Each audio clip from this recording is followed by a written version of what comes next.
to see for approximately 20 seconds. So when I have one that's cocking, I always hold it up so that it can see its body. It's a little extra I throw in for no added charge. Do you know that clip? I have no idea what that is. Andrea, any guesses? Same. It sounds. I'm sure once you say what it is, it'll click. But for now, nothing. I feel like 6 feet under. I don't know why I'm saying that. No. It's actually my possibly my favorite possession movie, Exorcist 3, Heretic. With God, Chris, you're such Brad a nerd. Dourif. You're such a nerd. It's phenomenal, and I try to recommend it to everybody. You're like one of 5 people. That No. It's gained a cult following over the years. Has it really? Yeah. I definitely have not seen it. Oh man, I highly recommend it.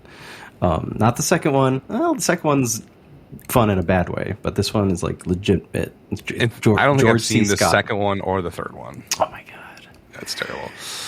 Hey folks, it's Film Trace. This is a podcast where we trace the life of a film from conception to production, all the way to release and reception.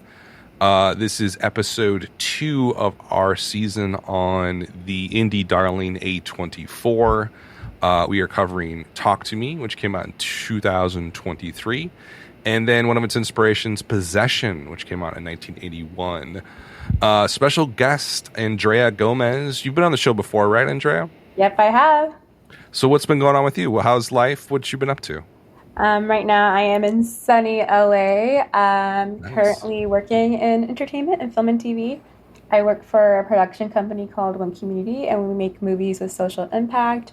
I do social media for them. Our latest release was Nona's on Netflix, which was #1 globally for 3 weeks. So that's fun. nice. No way, that's awesome. Tell us more about that. I haven't seen it yet. What's it all about? Sure. So Nona's is based on a true story on Enoteca Maria, which is based in Staten Island in New York. And it's a story of a man who, trying to deal with his grief, decides to open a Italian restaurant staffed entirely by Nonas, by real-life Italian grandmothers. And it's just a feel-good story about this man trying this is the Vince Vaughn one. Vince Vaughn, yeah. Yes, that one. It's massive. It's huge. Mm-hmm. Just Congrats on that. Yeah, just got nominated for an Emmy a couple of weeks ago, or last week. That is so that's cool. Fun. So, all things known as, I was in New York for the premiere. It was my first time in New York City. I had never been. So it was very cool to be there for a premiere of a film, and got to meet the entire team, etc. And right now, so all of our movies come with an impact campaign. So we're working really hard with impact campaigns so that the main themes of the film live beyond just, the first initial rollout. So we're working on like a lot of stuff with the third age and celebrating people who are older. Very cool. Yeah, that's an awesome. What an awesome! I remember seeing that. It's been on Netflix every time I open it. It's like the #1 thing up on the top. Yep. They've been promoting hard. That's awesome. Very fantastic.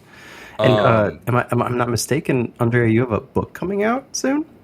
Oh yeah, I decided that I wanted to write, so I decided to. There's a small indie press called Bottle Cap that is based here in LA that they publish chapbooks. So I published like a small collection of desert-themed poetry. Originally, I'm from the Coachella Valley, from Palm Springs, from the desert, and I love home. I love the desert, so it's a collection of desert poems, all taking this during the span of like 24 hours in the desert. So very cool. It was fun. I love the artwork. They designed everything, so hopefully people got to read it soon. Yeah. You're talking to 2 English majors here. Yeah. So we love it. We love the fact that you've written a book of poetry. That's fantastic. Yeah, it's super short, but I was proud of it for being in the world. Absolutely, as you should be. Dan? How do we even start this? These are 2, I don't know, these are 2 movies that are like, I feel like they're Possession's very tough to talk about, I feel like, in general. And Talk to Me is, a little bit easier, but also kind of, I just rewatched it yesterday in preparation for the podcast. I was like, wow, this movie's a lot. There's a lot to take in. I remember when I first watched it, I was like, God, this is nuts. Like, this is insane. Maybe we should start there. Like, let's talk about Talk to Me first. And what we like to do in the podcast is kind of reveal our biases and our histories with each film. So we kind of, sort of center the conversation on those. I mean, for me, Talk to Me was something that I was very aware of the moment it hit Sundance. And like there was huge buzz. I always read all the Sundance articles about what's a huge hit. This was played the midnight slot at one of the nights in Sundance. It was immediately picked up by A24. I heard all of the buzz, so I saw it as soon as I could when it came out, and absolutely adored it. And yeah, so I'm definitely a huge fan of this movie, and the Philippou brothers as well. I recently just saw Bring Her Back. I don't know if any of you guys, have either of you seen Bring Her Back yet? No. Okay. Yeah, and if you think Talk to Me is uncomfortable, Bring Her Back is like 10x that. And so, yeah, huge fan of the film. Love it. Possession for me, no clue what it was. I've heard of it in like film nerd forums here and there, and like some like remastered or restored version of it. But this is my first time viewing it. Andrea, what about you? Had you seen Talk to Me when it came out? No, I really wanted to, but I never actually saw it in theaters. So the first time I watched it was actually on my computer on streaming. So I feel like I got a different experience. Nice. Because I feel like that really, I was watching it and I was like, oh, this would have really slapped if I was in a movie theater right now. But yeah, I very recently saw it, probably like 2 or 3 weeks ago. Honestly, when you guys first emailed me is when I first watched this film. But I heard a lot of great things about it, and a lot of great things about. I really like the background with the directors themselves. So that's kind of where I'm at with Talk to Me. Nice. What about Possession? Have you ever seen Possession before? No, but I loved it. I like love weird stuff like that. I'm like, oh, and this is exactly my cup of tea. I'm like, this is what I wanted. I needed it in my life, and I don't know why I hadn't watched it before. It's funny because you say that. I said the exact same thing on Slack. Like verbatim what you just said. I was like, I didn't know I needed this movie in my life, but now I have it. Chris, what about you? Yeah, so I saw Talk to Me in the theaters. It was either first or second weekend, and so it was packed. And yeah, it rocked me. It was just like super intense and the exact kind of crowd-pleasing film that you want to see with a bunch of strangers. So you can kind of feel that kinetic energy of not just the scares, but I mean the sound design in particular is really impressive, especially obviously during the possession scenes. But then I did my rewatch last week, and I don't know if it was just like one of those blasphemy things, but it just didn't hit again. And I think maybe I was spoiled by having it, be in this like perfect kind of lightning in a bottle moment. When I first saw it, it was also like a 10 p.m. screening that adds to it, right? I was watching it get kind of in the broad daylight last week while folding laundry. That's not the vibe, right, for this kind of movie. It's not the vibe, no. So I'm trying to keep the biases in check, but I don't know. I'm very excited to see Bring Her Back because I still think there's so many things about this film that we'll get into that I think are really promising. I remember being kind of trepidatious when I first saw it because I was like, I don't know these guys, the Philippous, but I knew that they were YouTubers and they were known for what do they call it, scary pasta or whatever, kind of jump scare centric videos, and I hadn't seen any of them, but I was just like, I don't know, Dan, you and me are elder millennials, so I hear like YouTuber turned filmmaker, and I'm like, ugh, that doesn't sound like it's gonna be good.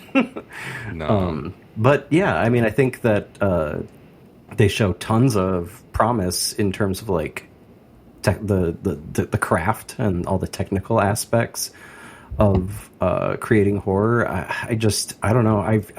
I'm interested to pick apart the story with you, Dan, because I think that's kind of where it just falls apart. It's a classic horror example of like an incredibly strong setup and a really messy series of payoffs. It is funny you mention that because of the YouTube part of it, because I had only heard that they were YouTubers. I didn't like actually explore, and I watched some of their stuff today, and I'm like, holy shit! How did these guys go from this trash, which is like Jackass, basically? Okay, yeah. How do they go from this like sort of Jackass filth to like really, really good filmmakers? Like it's like it kind of insane when you think about it. And let's remember, Talk to Me was not financed by A24. Right. Pure Like this is totally indie out of Australia. They did all the sort of fundraising themselves, and obviously filmed everything and edited everything and did it all their own. So it's kind of like an amazing feat that it even exists. I mean, one thing I want to ask before we dive in, because I know that I'm big into horror movies. Chris, I know you are as well. Andrea, like, what's your background with horror movies in general? Are you a big horror movie person? Do you avoid them? What's sort of your story there?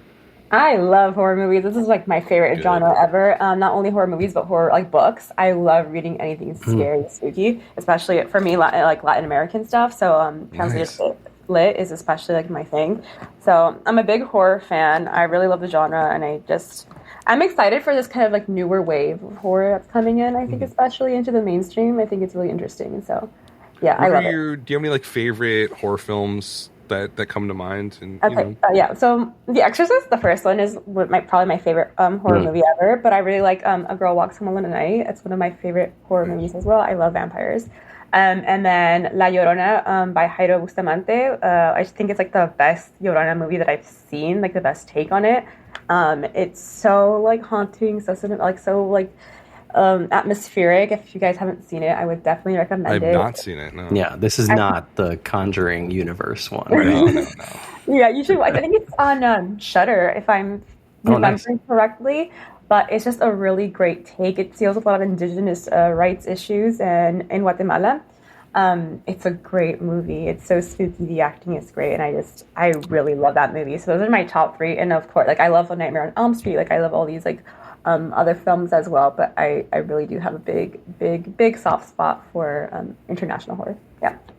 Nice. I mean, I think The Exorcist is a good segue into this movie because it feels like it definitely was a precursor to what the Philippou brothers were trying to do here. That very atmospheric, moody, building dread. I mean, we can't even like jump into Talk to Me without talking about A24 elevated horror, right? Like, it doesn't really. Talk to Me can exist without, The Witch, without Hereditary, especially. I mean, Hereditary is, it feels like it's almost an homage to Hereditary on some level with the style. I don't know, like it's one of those movies that it fits so squarely into that elevated horror genre tag that I almost didn't want to like it as much as I did, because it feels almost like at this point elevated horror can be paint by numbers. Right, you toss in some trauma, you toss in a lot of sort of moody shots. And Chris, I mean, maybe you can kind of jump in here and talk to us about the story and where do you start seeing it sort of drop off? Because the setup is phenomenal.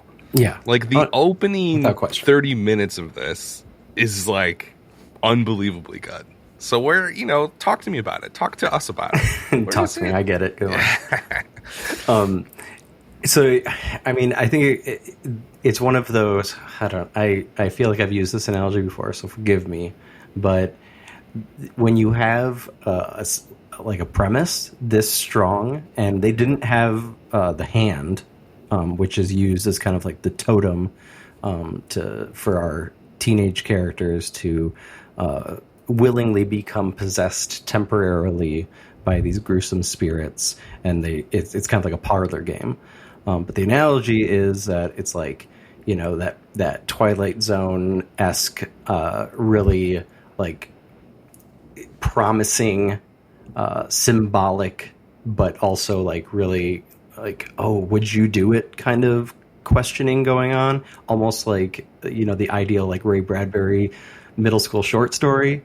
But then it's just like, and then it just keeps going. Like it really feels like, you know, it would be a great like 1 hour installment in an anthology horror series, but to sustain like Masters of Horror or something. Yeah, or a segment in like a rebooted Creep Show or something. But yeah, I just don't think there's enough there, and I don't know if it's once again like my environmental factors. But I'm curious, like Andrea, you like watching it on a laptop, and you get sucked in, and maybe it's that kind of like grab. I mean, there's tons of movies I feel like where it grabs you and you just like get totally enveloped in it because it's so effective at table setting, and like the lead here is like going on all cylinders. I mean, where's she been in the past couple years? I hope that she comes back to a main character at some point. But it's just like I feel like once you introduce. And this is kind of the baggage that A24 brings because of that whole, you know, elevated horror drama that, you know, it got mentioned straight up in the Scream reboot, right? And then it's just like all of a sudden everything that you watch that has a monster or a spirit or a demon, it's just a giant metaphor for grief and trauma, right? And it was really effective in some movies in the, you know, mid 2010s, and then we just like kept going with it. And it doesn't feel authentic here, especially when we're trying to like find a conclusion at the end of the film. And I don't know. I don't know. I will say I kind of agree with you a little bit on the ending. It's always like the part of the movie here. And even the second time I watched it, and I watched it like during the day, like writing a LinkedIn post, so it wasn't exactly like the most authentic. But yeah, I don't know. I don't know. It's kind of tough though. I think horror is one of those genres where you can kind of get away with it about not having the most, you know, maybe nuanced, robust, layered narrative going on. Because a lot of it is preying on base fears and anxieties. And so, yeah, I can see what you're saying, and I definitely noticed it on both watches. I think I've seen it like 4 or 5 times. And every time I kind of like notice that, like, yeah, the ending's a little bit sort of feels truncated and maybe like an incomplete story. But I do wonder, you know, what is it maybe about the overall vibe and context and concept of the movie that really pulls people in? I don't know, Andrea, when you're watching it on a laptop, like, what pulls you in? Like, what was the thing that was like, oh, like, this is, you know, as a horror fan, you're probably looking out for things. Like, what's the thing that really popped off for you?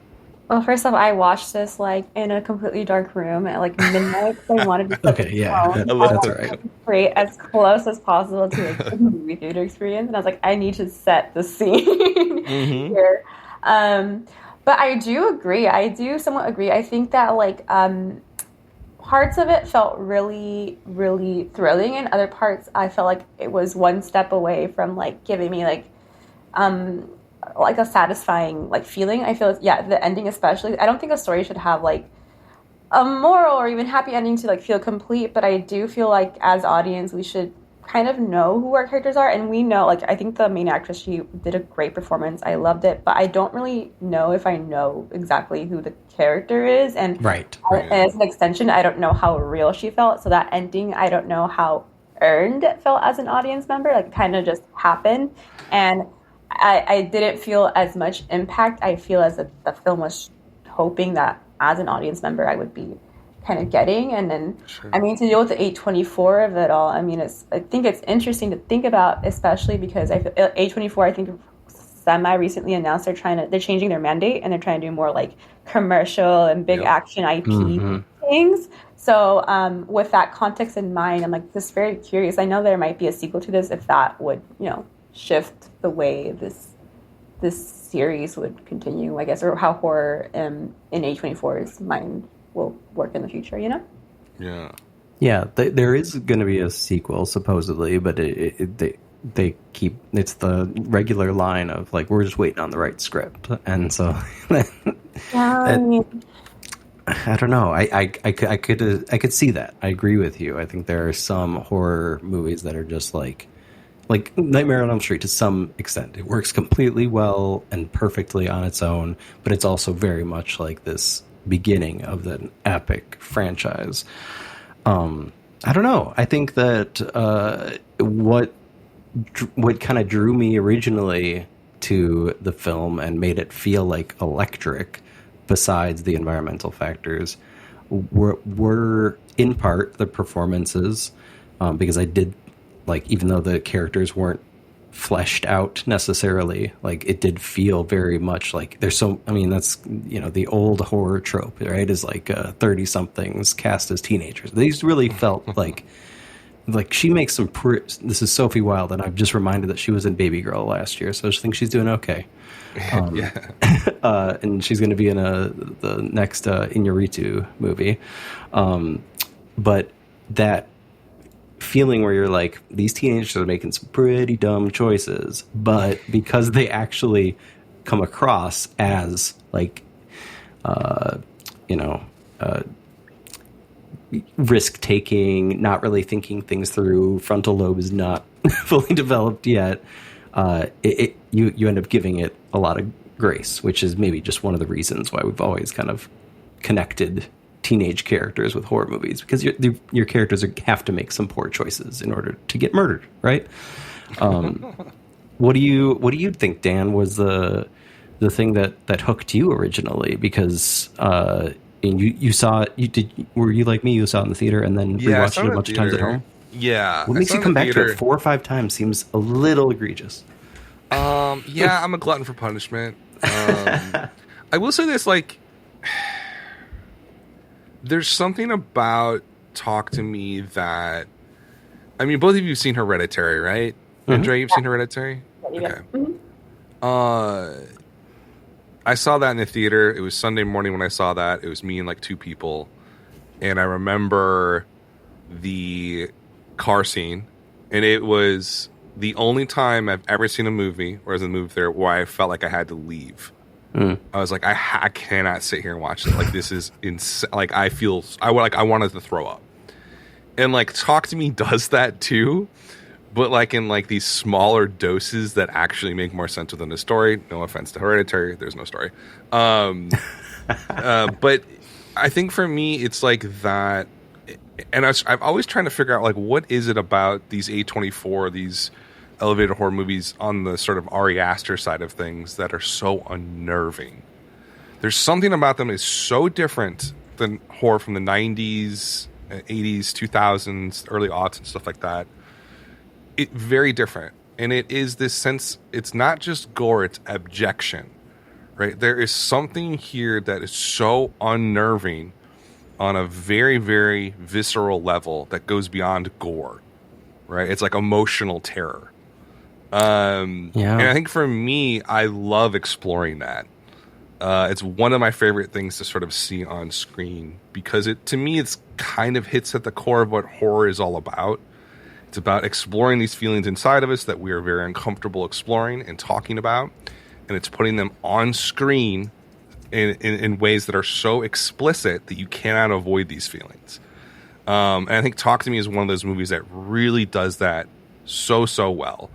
And I have to say, like, another thing that draws me to this movie is it feels like, you know, when a band comes out and they have a debut record and it's just super raw.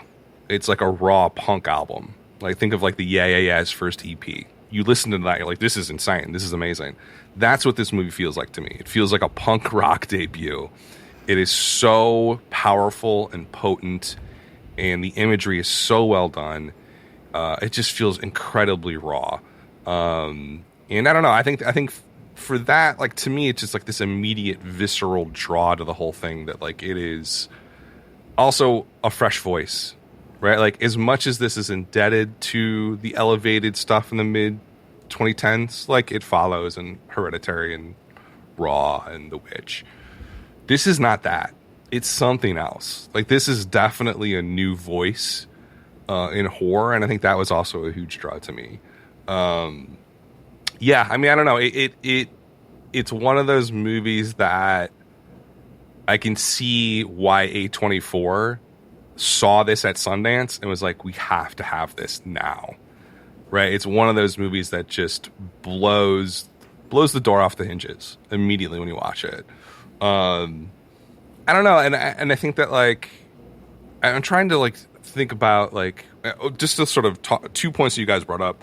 One, Bring Her Back is within the same cinematic universe as Talk to Me. Oh, God. They're the same. Yeah, so they're the same universe. You'll see why when you see Bring Her Back. Like, there's some connective tissue there.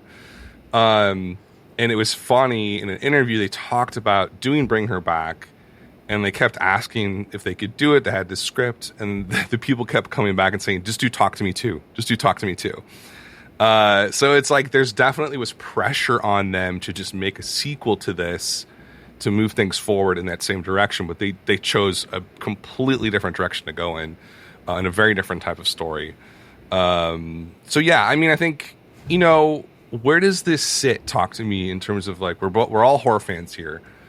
For you guys, where does this sit in, you know, your top horror film? Is it a top movie? Is it, you know, a Nightmare on Elm Street? Is it, you know, a Conjuring movie? I don't know, Andrea, why don't you go first? Like, where does this sit in your horror list? It's not necessarily anywhere on my horror list. Okay, totally. Just because I think I tend to gravitate towards different style of horror.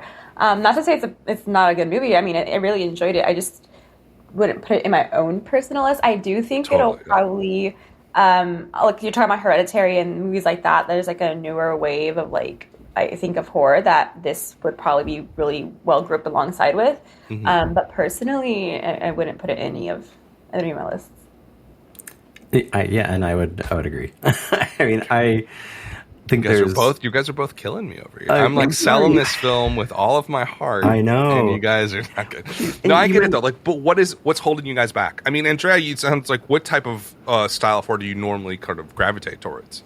It's just, I guess, more, and I mean, this was actually, like, more internal than it already is, and weirder than this. I don't know how to describe it well. I like things that are a little bit more, I guess, ambiguous in a way. Okay, totally. This is not ambiguous. Just, yeah, I don't know. I would say, like, and I really like things with subtitles. Like different languages. I don't know. I mean, the accents are really strong, I guess, right? Chris, what's holding you back, Chris? What's holding you back? I'm trying to sell you guys on making this a top 10. I'm stuck on your comparison to, like, a big punk rock debut. Yes, and I didn't get that feeling, and I think that there's a few different reasons why. One, I think just, like, from the get-go, this, I don't know, the feeling I get more is from, like you mentioned, their videos on YouTube were, you know, like, kind of like jackass riffs. Like, these are, I get more, like, you know, jocks that happen to be good at stuff other than sports vibe, more so than, like, a true, like, rebellious punk rock spirit. It feels kind of like piecemeal, like, lots of like they very much, like, I had two options for finding the movie that inspired them. We could have just done The Exorcist. That felt I don't know, I wasn't too, I didn't want to go into, like, comparing it to, literally, like Andrea mentioned earlier, one of the best horror movies of all time. But then they also mentioned Possession, and I think it is actually pretty decent kind of middle ground between the two. It's like, I think Possession's like as punk rock as you get in terms of filmmaking. More post-punk, that's okay. Okay, yeah, sure. And The Exorcist, you know, became so famous because it was both shocking and yet still palatable to audiences, because it was based on a famous novel, and, you know, it had the strong religious theme throughout it. And so, like, Talk to Me feels like it's trying to, like, pick and choose, like, the really messed up stuff and the really mainstream stuff, and trying to make it feels very much like an attempt to like break out rather than anything super personal or idiosyncratic. Like going back to the trauma horror subgenre, this very much feels like a copy of a copy of a copy in that way, even though the hook is just killer. Like, and it should go without saying, like, YouTube generation, like, editing is so important in horror movies, and the way they do that, especially with like the montage of them just like taking it to all these different parties and all the different possessions that happen as they kind of, it also becomes like a kind of metaphor for drugs and addiction. That I think would have been a much more interesting way to go into this movie rather than this kind of lightly drawn grief story with our main character. So yeah, I don't think it doesn't place like in terms of even A24 horror movies. I liked Midsummer better. I liked you liked Midsummer better than this. Oh yeah, definitely. Oh my god. Saint Maud, The Lighthouse. It goes on. I get it though. I think that like the one thing you're bringing up, it's like they made fun of like elevated horror in Scream 5 when it came out. Yeah, well, that was like 4 years ago. So it's like it's we're already to the point where the whole mid-aught stuff that was going on is already getting like it's a parody of it to some degree. I don't know. I would just sort of I would think about it from this viewpoint, like. These guys, yeah, sure, they had this like YouTube channel that did decently well, but like this movie was shot for $4.5 million, completely outside any system of filmmaking, in the sense that like this is South Australia, this isn't even Sydney, like this is kind of, it's a bigger city, it's like 1 million people or something like that, but this is like true indie filmmaking. And the fact that they were able to do this at $4.5 million for this production, it looks like a $40 to $50 million movie. That alone is like a great feat. But the fact that they could make something so slick for that amount of money, to me, it rivals anything that A24 has put out on the horror. Like, it looks better than Hereditary. I think it looks better than Midsummer. Absolutely. I mean, don't get me started. So I don't know. I mean, that's one way that I sort of approach it. It's like, it's definitely a true indie film. I mean, one of the things that we have to talk about when we talk about A24 is that A24 is this brand that when people see now, it's its own little sort of subgenre and niche culture thing. You see A24, it means certain things. But A24 doesn't produce most of its stuff, right? A24 is a distributor first, a producer second. And so often what they're doing is they're going out in global cinema and finding really interesting artists and voices and giving them a platform for distribution in the United States. And I think that like that's one thing to consider here too, is that like A24 didn't pick this out of a hat. Right, they like looked at this and were basically like, "This is what we do. This is what we want to distribute. Like, this is the type of storytelling and like artistic quality that we want to put out there." And it was a huge hit. I mean, I think A24 probably bought it for $8 to $9 million for distribution rights, and it did $93 million worldwide. It's the third biggest A24 film ever. So it was a massive hit. I mean, why, outside of our own personal opinions, obviously I'm going to stand for it. Why do we think it hit so well? I mean, it did $13 million more, $12 million more than Hereditary. What about this movie on a global scale do you think really talked to people? that one you tried too hard now. Andrea, you're younger than us. What do you think? Younger people probably flocked to this. What was it about it? Well, I do definitely think there is that A24 factor, but besides that, I mean, word of mouth. This is a movie I think that was talked a lot on like the app formerly known as Twitter,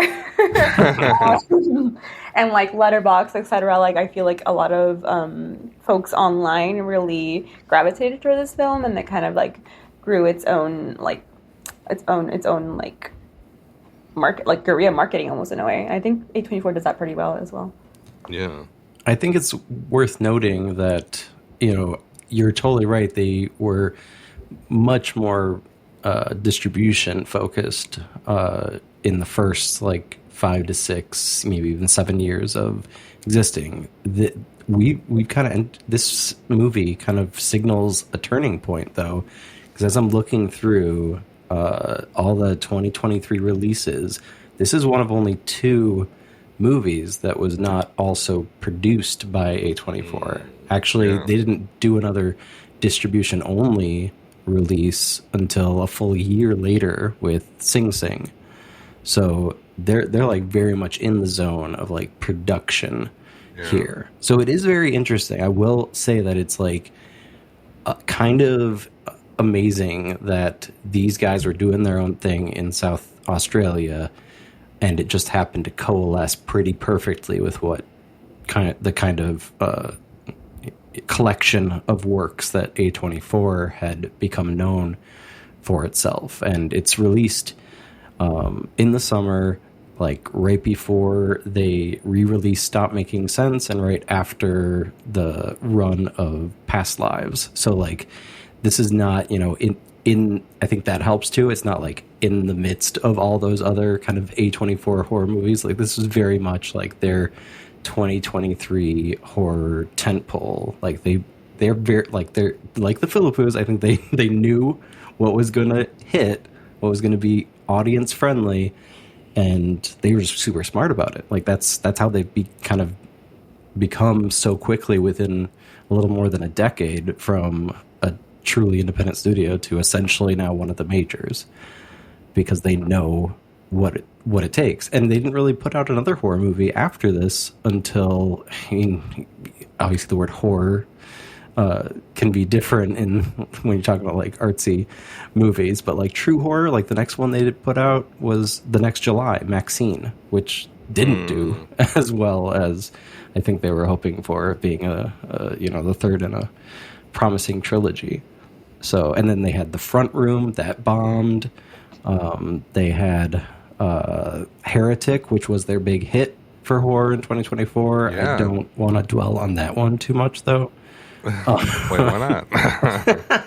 But I don't know. Like it's 2025. We talked briefly about how Eddington fits in our premiere, but that's essentially just not a horror movie. Not a horror movie, no. Right. So like Bring Her Back, are the Philippous going to be like their main like producers of these kinds of movies now? Which is interesting because they didn't back it either. Like they didn't financially back it. Right. That was just a distribution thing too. Yeah, so they're doing distribution on that too. It's weird. I feel like, and just contextualize the business here, like obviously Talk to Me, wildly profitable for A24, like amazing. Bring Her Back, not doing so hot. Mm-hmm. It's at $23 million. I think it was a $15 million production budget. It's only at 23 worldwide. It still has to get released other places, but they pre-sold the international rights to Sony. So it's one of those situations where it's like, they bet on the Philippou brothers, and it went really well with Talk to Me. Bring Her Back, I don't know. I don't know if they're going to be the staple, because it is a very similar style film. And I do wonder why something like Talk to Me does so well, and where Bring Her Back has definitely struggled. So I don't know. Yeah, I don't know. Maybe are people sick of elevated horror movies? Are we over it? Yeah, I don't know. Andrea, are you over it? No, never. I don't know. I think it's an interesting time for the business in general. Like I feel like a lot of conversations people are having in entertainment is like, we have to go back to what's safe and what we know will sell for sure. And so I feel like there's like this recoil effect of like everybody's like staying away from like movies like this. They want to go back to like more traditional venues of like scary things. I know like they're just lots of very risk adverse time, I feel. Interesting. Yeah, I don't know. It's weird because like there was, in my opinion, the best horror movie of the year, Final Destination: Bloodlines, but that's very much a digging up of the past. Yeah. The Megan sequel was apparently not a horror movie, very much more it's not sci-fi action. Yeah, it's Yeah. fantastic. Go see it. Yeah. Sinners obviously is just like kind of its own thing. It's very much a horror movie, but it's also like very much a crime thriller, very like completely original idea. 28 years later, I don't know. That's once again that's redigging up the past. Yeah, we're in a not so great moment, it seems, for so sad. original horror. I will say this: after I saw Bring Her Back, it made me love Talk to Me way more. Interesting. Yeah, All it's right, like I would say that like the one thing, it's like they wrote a check on Talk to Me and they cashed it on Bring Her Back. Okay. And then it's like you're like, oh, I get this. I get what they're doing. I get the whole point of why they're doing the way they're doing it. So go see it, please. It is absolutely unnerving on so many different levels. Speaking of unnerving, Possession, Yes. 1981. We got a transition. What do we? How do you talk about this movie? I mean, the plot is irrelevant, right? For the most part. Okay. There's a Cold War spy. He comes back. His wife wants a divorce. And then it gets pretty like murky from that point forward. There's PIs involved. There's some noir elements. I don't know, Chris. What's your relationship to this movie? You picked it. Yeah, I picked you it. You sicko. What's wrong I'd with always you? wanted to see it, and this felt like a good excuse to finally make it happen. The Philippous mention it briefly, though they talk much more about The Exorcist, but they refer to it, I think, in the same kind of idea. I mean, this was very much like a metaphor horror movie before that was really a thing. Like before the onslaught of trauma horror, it was divorce horror. It was essentially the story of, I mean, the title itself is a play on words, right? They are possessed by some kind of being, which I think You never really find out what it is. I mean, what's I'd say spoiler from here on out, because one of the most amazing things about Possession is that it surprises you at every turn. So definitely go watch it and come back to the rest of the pod if you dare.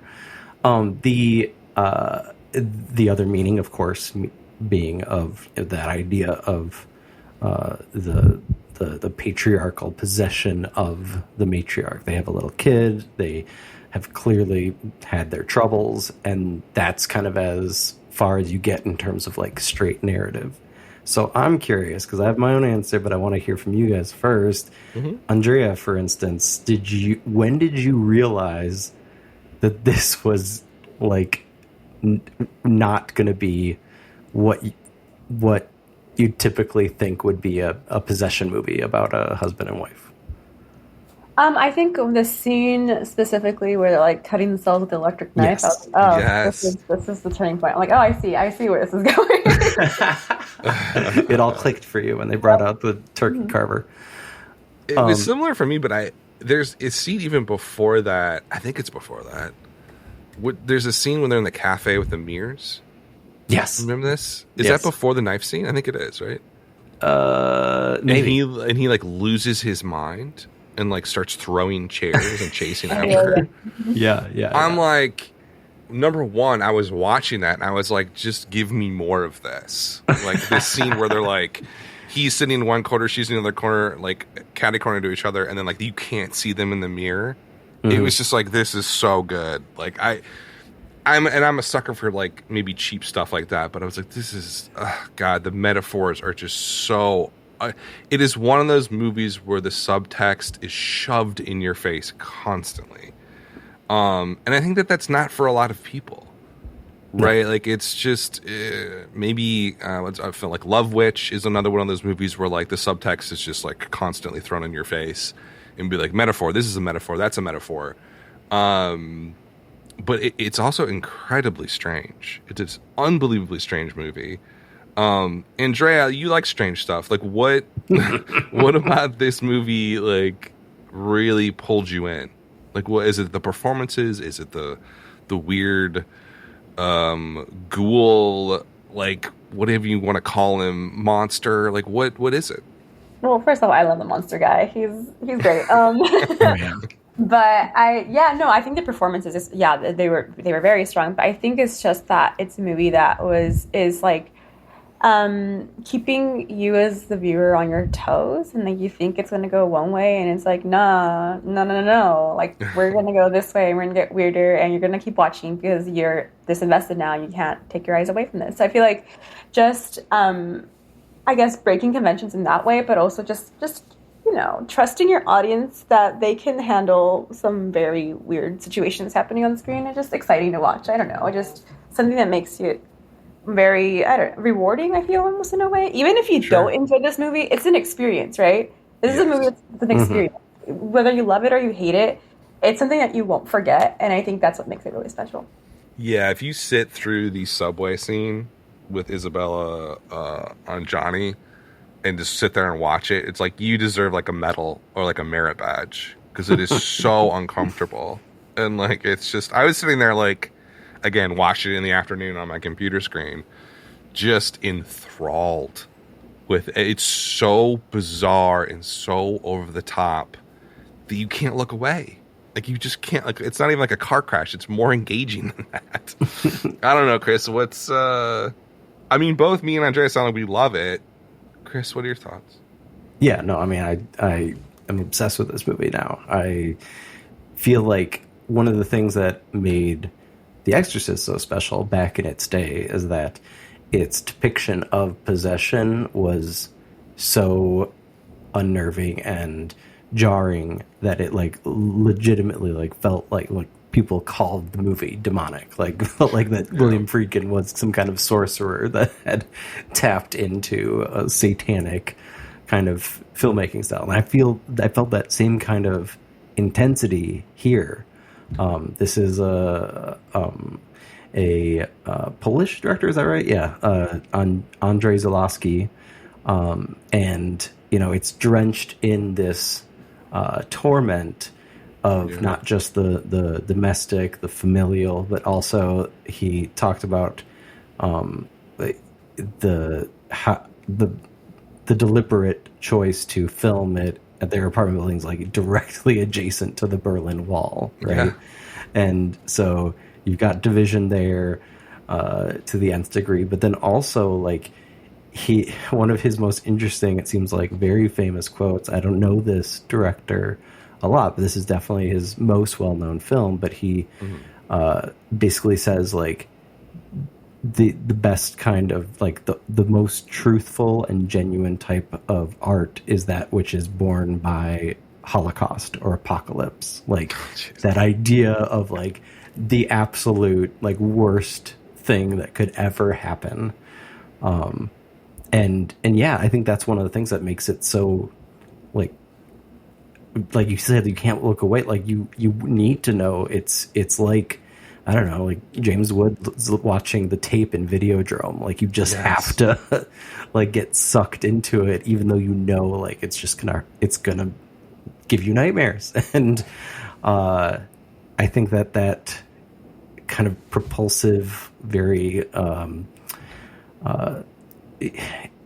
there's a word I'm searching for, I can't quite think of at the moment, but it just like grabs you, and it's visceral. Maybe that's the word that I'm looking for, where you don't expect it to be that way. I mean, I think it's really interesting for people of our generation to see Sam Neill. I mean, we know he's capable. I've seen In the Mouth of Madness. Mouth of Madness. Yeah, right. That definitely had similar vibes. But like for most people, like and I think the last thing I watched him in wasn't even Jurassic Park. It was when we did the episode about Hunt for the Wilder People, where he's like this benevolent grandpa type figure.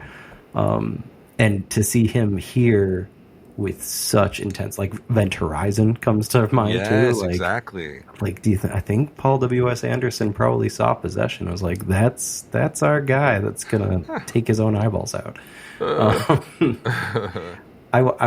I cannot express enough how much this movie like just grabbed me. And maybe that was another kind of like slingshot effect for Talk to Me, where I'm like, this is fun and this is, you know, kinetic, but it's not like, it doesn't feel like it's like squeezing my soul like Possession does. You bring up a really good point though, in that when we're talking about elevated horror, we're usually talking about some sort of emotional friction or, you know, issue that is going on in the writer or director's life, right? Like that's usually what these movies are an expression of. When you watch Talk to Me, yeah, it's about grief, but these guys are kind of younger. Maybe they're like their viewpoint is not super wise when it comes to grief, if that makes sense. Where Andrzej here, you know, he's going through a divorce in his actual life when he's making this movie. He's from Poland, makes movies in Poland. He's in the midst of making this massive, epic film in Poland. They shut him down. Like, this is a different time period. People don't remember what it was like being on the other side of that wall. Yeah. Like, there was extreme censorship. You know, if what you did not sort of was not condoned by, you know, the local leaders and the higher ups, that you couldn't do it. You know, this is not America. This is not Europe where you can just make whatever you want. Like, this is different. And so he was exiled, essentially. He couldn't make the movies that he wanted in Poland. So he shot this thing in Berlin, and it is absolutely an expression of despair, dejection, and sort of horror at going through a divorce, which is one of the most traumatic things that you can go through in life. And also essentially being at least artistically exiled from his home country. And that's all on the screen. And like when you're watching it, and I think that's one of the things that, you know, when we talk about elevated horror and emotion and trauma and how it integrates with horror, what separates the wheat from the chaff is that if someone is honestly expressing something that they are going through and they're putting it on screen and they're using horror as a cipher or lens to express that, it's usually a lot better than if the person is sort of not clear on their emotions they're trying to express. You know, Andrzej's very clear in what he wants to express. And it's not good stuff. Like, it is like, what do we even, like, what do you think that he's saying about, especially the female character here, Anna, right? What do you think he's saying about her? And like, you know, she's in an affair with another guy who's more like creative, Heinrich, I think his name is, who's more creative, kind of not at all like Mark Samuel's character. And then she, you know, he's not enough. And so she goes off to this other sort of ghoulish thing. I know it's crazy and I know it's weird, but what is Andrzej trying to tell us about his life and about his experience with women? I don't know. Andrea, do you got anything? Can you make any sense of it? Well, there's something definitely there with doppelgangers, right? Since you have the character there that is basically her, just like a different hair color, but she's like the idealized version of the wife, teacher. Right? So I feel like that's where I feel most of the female commentary is, that like the husband character, like he wants this idealized version of a person doesn't necessarily exist. And I don't know, there's probably something there with feminine rage and agency as well, I feel, especially with the subway scene and the miscarriage.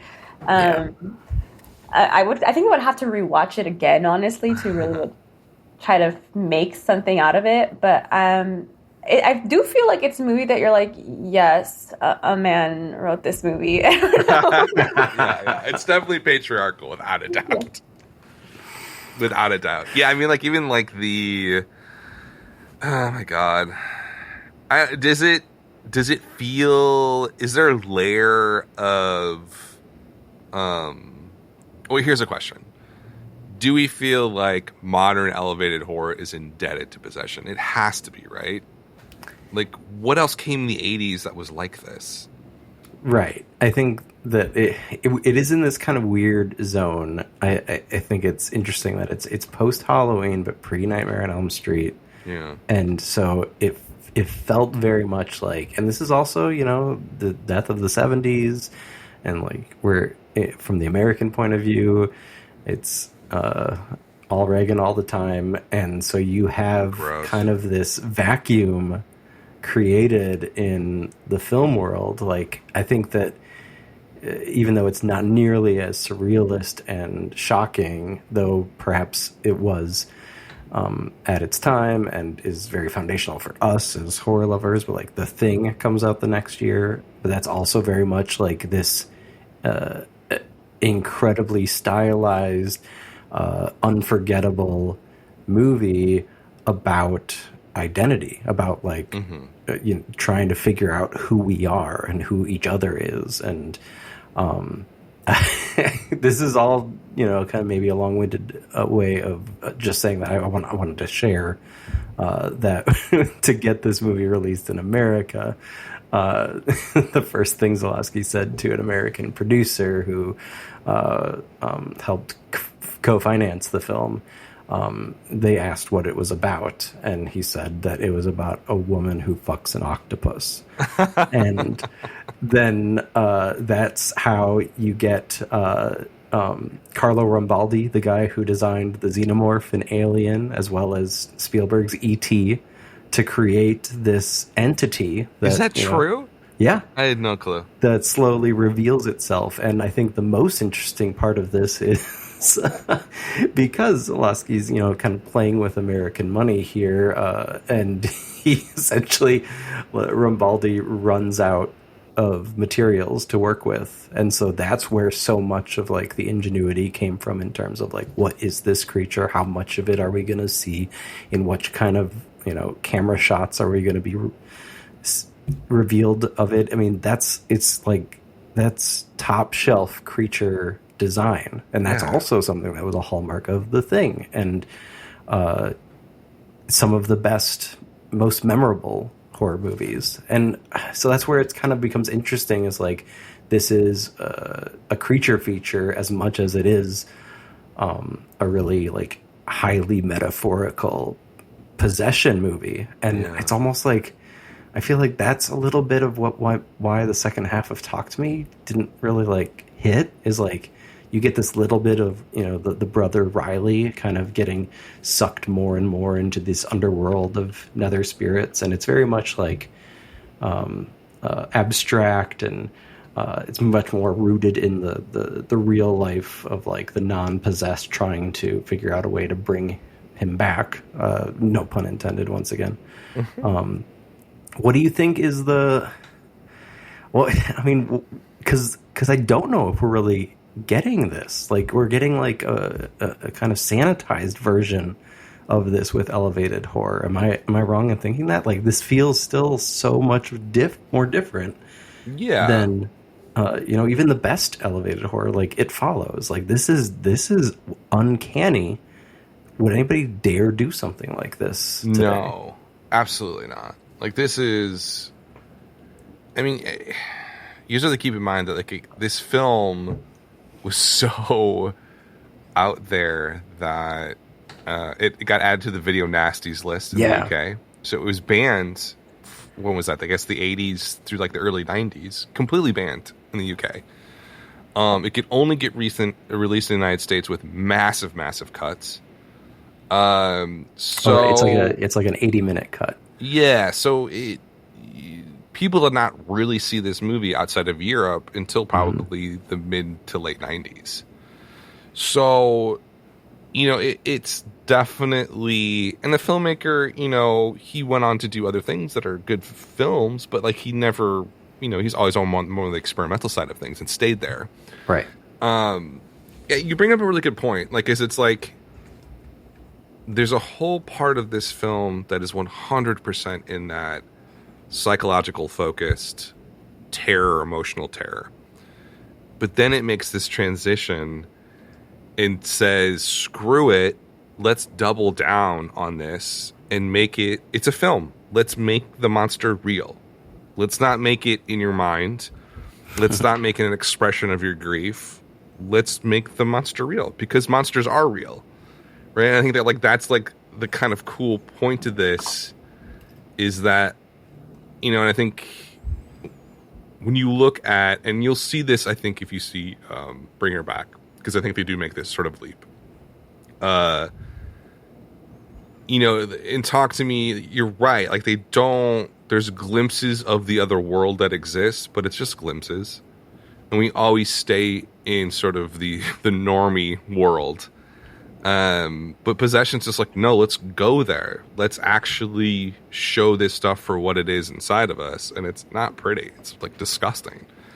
And completely unnerving. I don't know if there's any other movies recently that we can think of. I don't know, Andrea, you're a horror fan. Like, does anything pop into your mind that this movie relates to? The only one that pops in mind is Hellraiser. I don't know if the last time we got to that, but like this reminds me a lot of Hellraiser. I don't know, Andrea, anything pop in your head that like that this feels similar to, that's more recent? Maybe not necessarily totally similar, but like, did you ever see Titan? I think it's yeah. Oh. What is it, Titan or something? It's French. Yes, I can't say the it. French one. But just because of the whole aspect of like monster fucking, but like this is it's a Totally. Yeah. But like I feel like there's a similar like emotional release. I think. Yeah. Connected to that, and that's one. I think that's the one that pops to mind. Maybe The Substance then too. Another French filmmaker. Yeah. I don't know. Yeah, it does. Sitting here watching this, and obviously we all watch a lot of movies. It felt singular.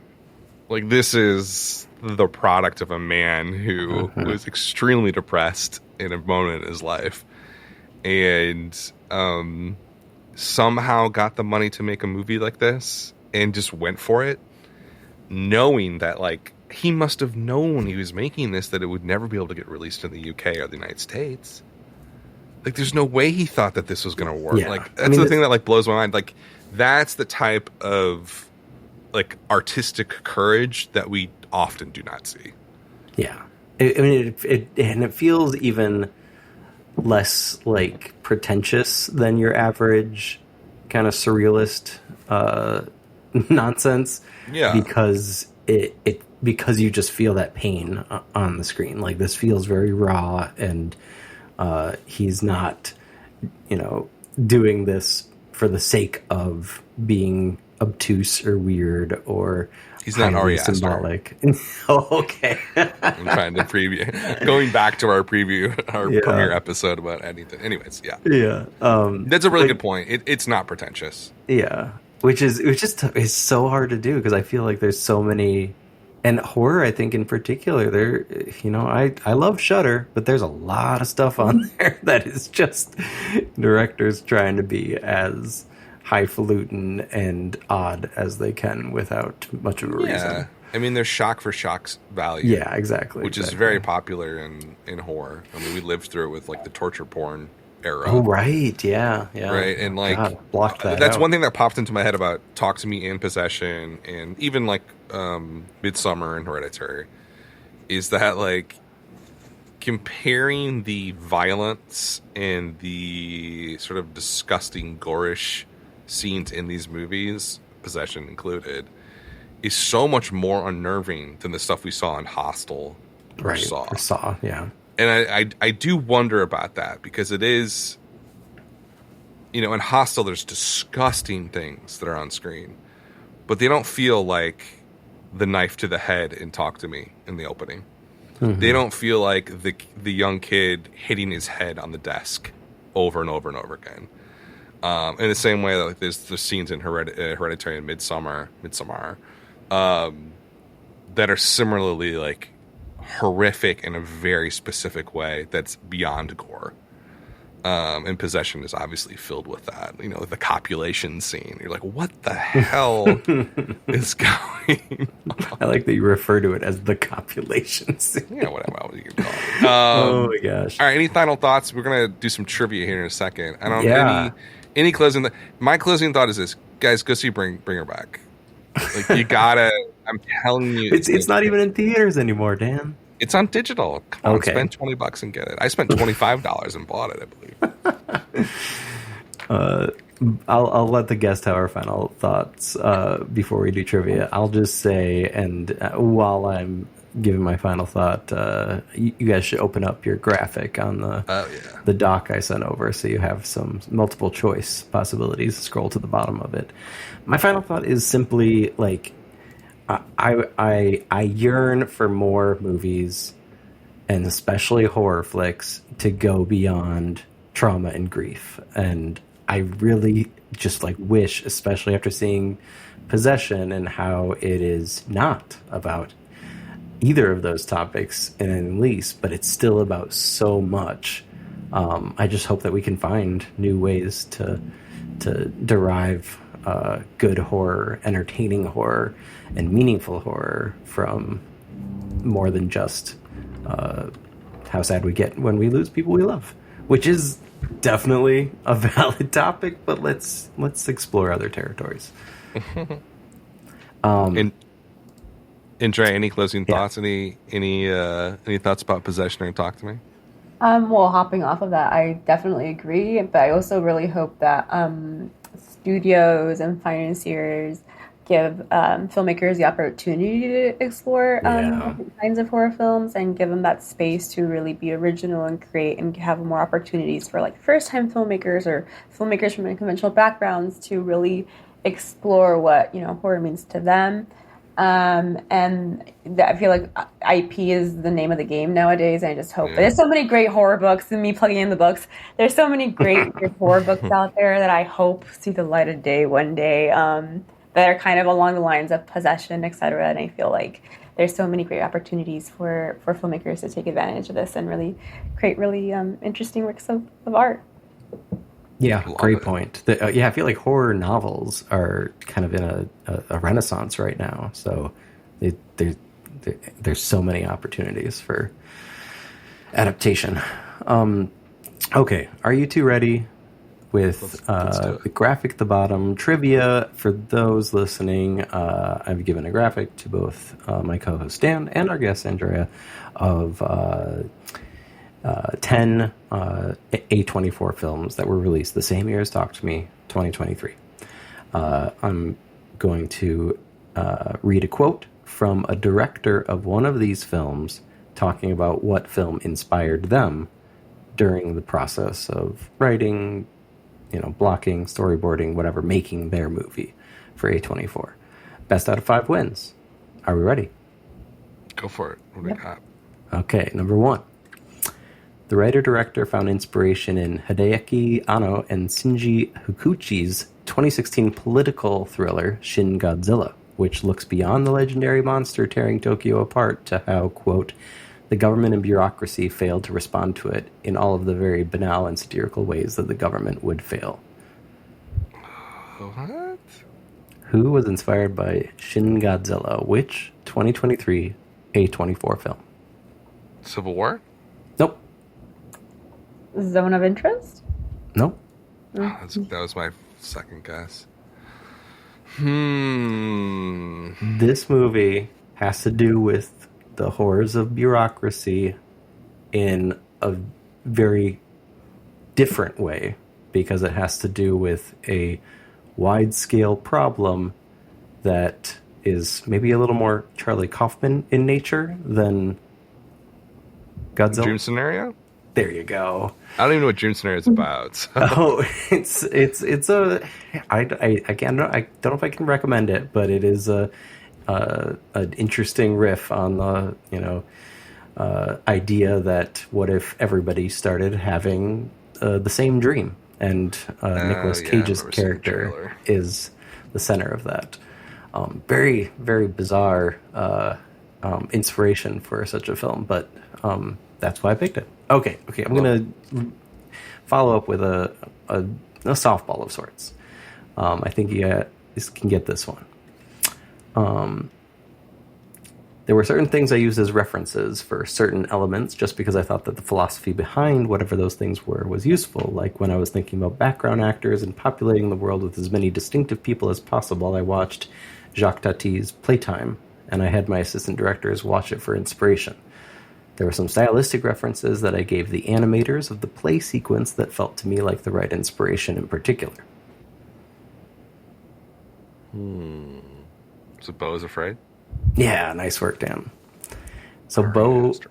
yeah, Ari Aster. Speaking of surreal, that movie is maybe one of the only the movies I've seen in the theater in the past number of years that actually had the same kind of strange grip on me that Possession did. But I haven't seen it yet. Andrea, oh my gosh, have you seen it yet? Bo is Afraid. No. I do love Playtime though. yes, Playtime's so good, and it's a very obvious reference if you see Beau is Afraid, all 3 hours of it, if you dare. Sounds like a nightmare. It's on HBO Max. You can watch it in installments.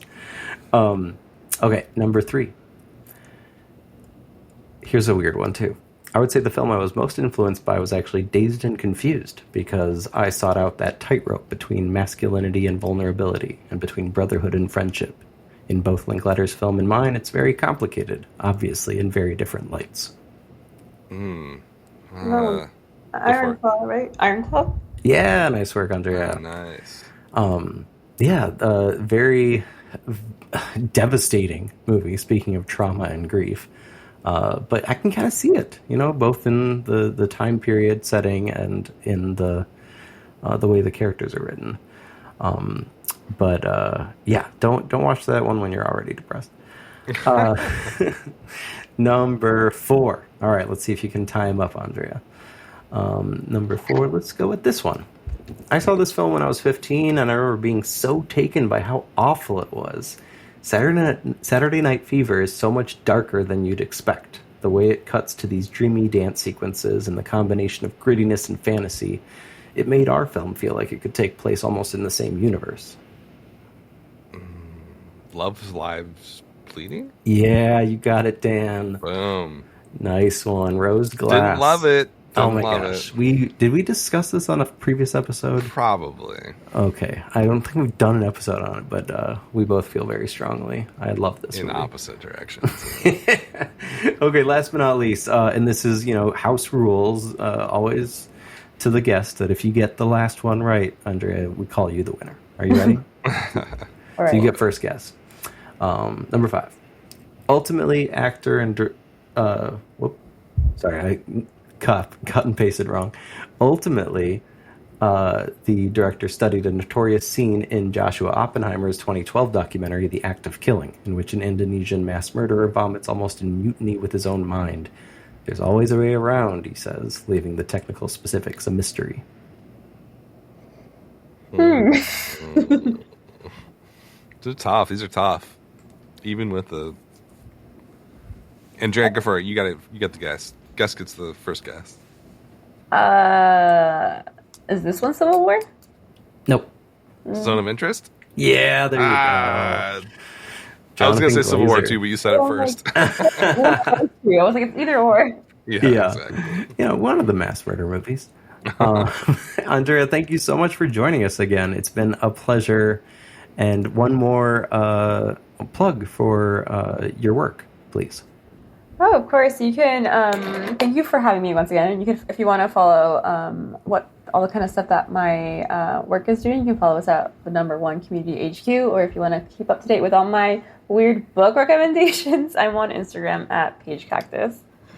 Awesome. Thank you so much. And then, Chris, what we got coming up? We got After Yang and Late Spring. Yeah, with Lillian joining and I us. can't wait to talk about Under the Silver Lake in episode 4 here. Cannot wait for that In one. due time, my friend. As always, thanks for listening. This has been Film Trace.